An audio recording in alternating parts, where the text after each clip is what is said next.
mag-ano lang po tayo. Bagong ulan. Meron lang tayong inaalala sa kotse.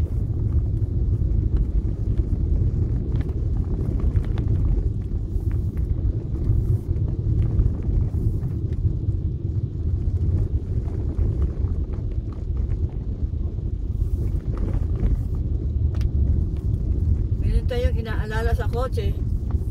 Meron kong sinabi sa kapatid ko. Siguro inaantok lang ako, kaya mali ang sinabi ko. Inisip ko mabuti. Tama pala. Anyway.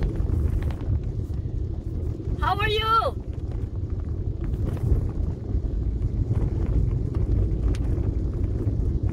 Habang tayo, meron tayong inaalam sa sarili natin sa kotse. Diba sa pag-drive?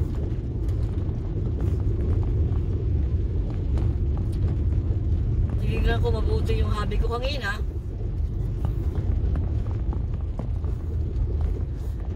Paano tayong sira kanina?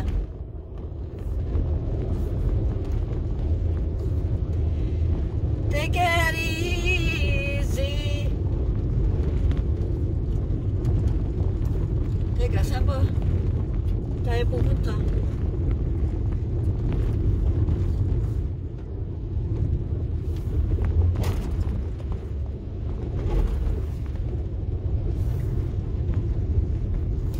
Mag-iikot-ikot lang tayo habang ano tayo. Meron tayong inaalam sa kotse.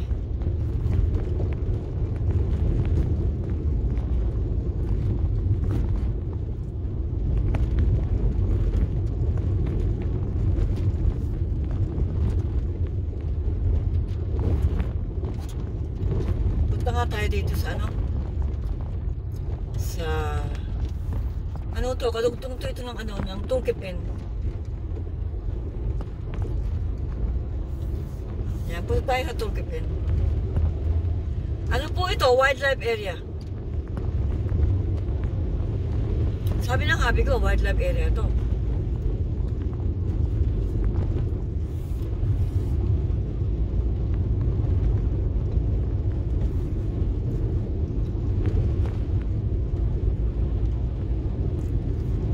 Tama. Sa pagdadrive, kaya tayo meron tayo pinagtangina kasama ko, hobby ko. Siyempre siya nagdadrive. Pag magkasama kami, siya ang nagdadrive.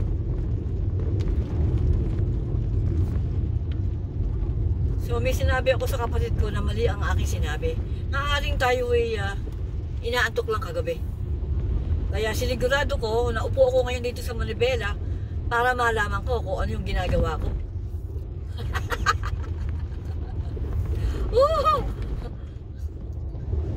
Tama!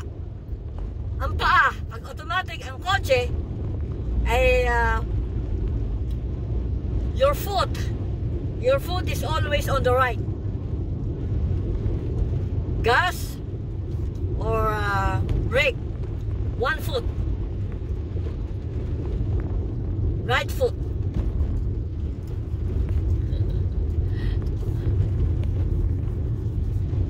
Siguro inaantok lang tayo nung sinabi ko sa kapatid ko na kaliwa.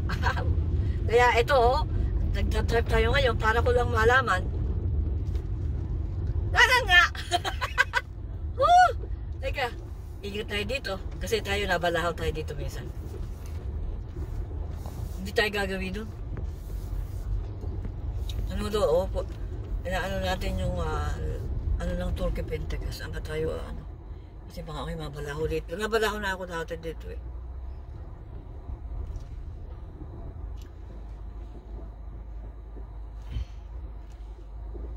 Ayun, Tulkipin Cemetery. Saan ba? Hindi, ako dito.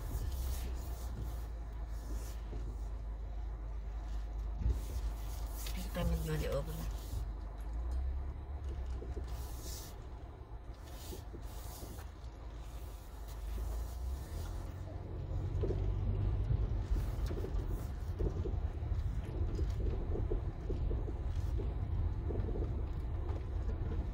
Yan yung nakikita nyo yan, ayan, wildlife. akalain nyo? Binaba ko na yung bag ko at bumili kami ng gatas. Naubusan kami ng gatas eh. Hinugasan ko at tinagay ko na sa refrigerator. Hindi ako makakaupo. I mean, gusto ko mapatunayan kung ano nga ba kung tama.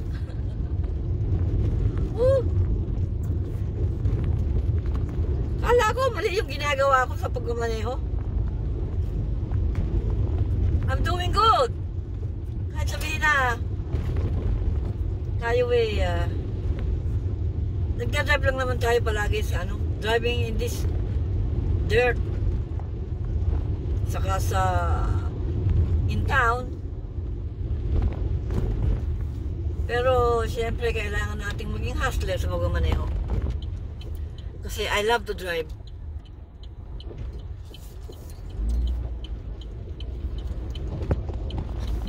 Kumisa-misa nagdadrive tayo sa city. Nung minsan na kailan na bang mag-surgery, habi ko 3 times na yata ako nag-drive doon.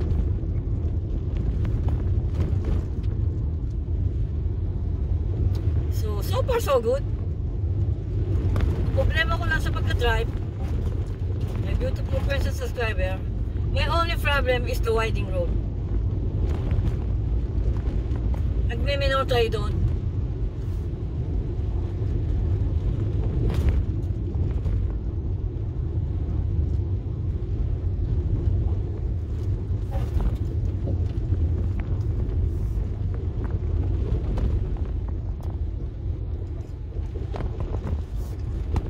Tayo alalay lang kasi nga meron tayong inaalaw sa akin sarili sa pag-drive.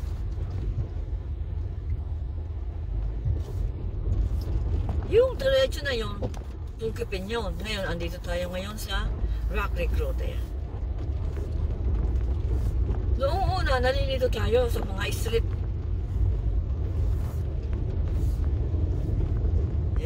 Siyempre, lagi tayong narito nagbablog. Nakabisado na natin ang pangalan ng street. Minsan nakakalito, di ba? Minsan may pagkakataon na parang tayo limot-limot. This is Rock Creek Road. Mahaba pala ang Rock Creek Road.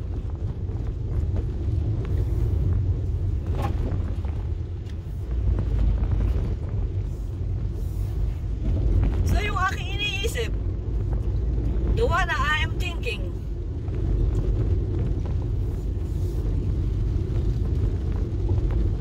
is right. Malilay lang yun, sabi ko sa kapatid ko. Kaliwa ang ginagamit ko sa gas at saka sa oh shit, sorry. Nagtatay, may kasalubong nyo, may kasalubong tayo.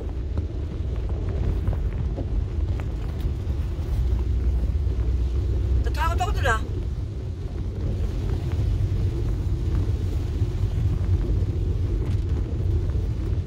Kaya dito sa pag nasa ganitong alanganin ng lugar, yung kahit alam nung pag andaan ni liko-liko, siguraduhin mo na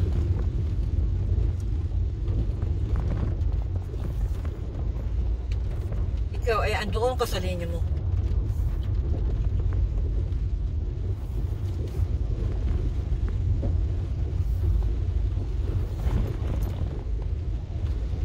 The time now here is 4:08 in the afternoon. Kinabahan tayo doon sa ano yun, yung mga yung UPS,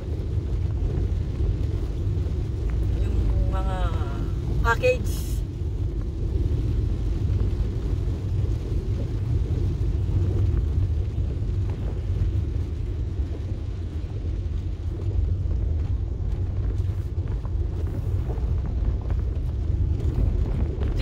Tulkipin Road.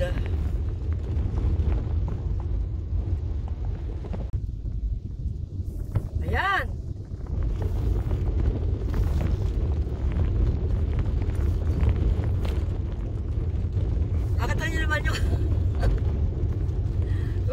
itsura ko ngayon. Good vibes lang po tayo, ha? Good vibes lang po. Ngayon, yung aking iniisip tungkol sa pagkamaneho, eh tama ang aking ginagawa. Isipin nyo, kararating lang namin sa bahay. Nagpaalam lang ako, sabi ko. Gusto ko lang ako siguraduhin. Kung tama yung ginagawa ko.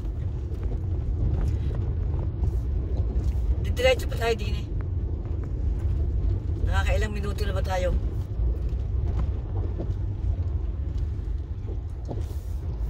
At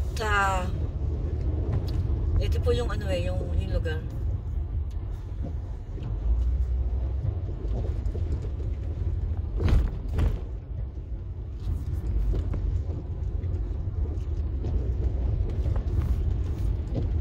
Dito pa rin tayo sa Rock Creek Road.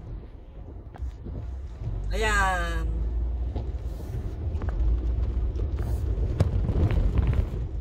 Maraming salamat po. At lagi po kayo mag-iingat. As soon as I can, I will use with solid full support. No escaping ads. Maraming salamat po sa inyong pagsuporta sa aking channel.